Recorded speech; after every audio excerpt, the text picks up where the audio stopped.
রবিবারের সকাল মানে লুচি আর তার সঙ্গে কোনো কিছু স্পেশাল। এই রবিবার আমাদের বাড়িতে তৈরি হয়েছিল ছোলার ডাল।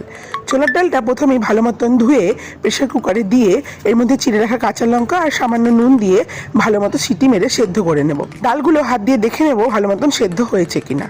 এবার একটি কড়াইতে জিরে, ধনিয়া, মৌরি, দারচিনি, এলাচ, তেজপাতা আর শুকনো লঙ্কা দিয়ে ভালো মতন ভেজে এই মশলাটাকে একটা গুঁড়ো বানিয়ে নেব। এবারে ওই কড়াইতেই তেল দিয়ে এর মধ্যে সামান্য ঘি দিয়ে দেবো ফোড়নে তেজপাতা, শুকনো লঙ্কা আর গোটা জিরে, আর দিয়ে দেবো গ্রেট করে রাখা আদা।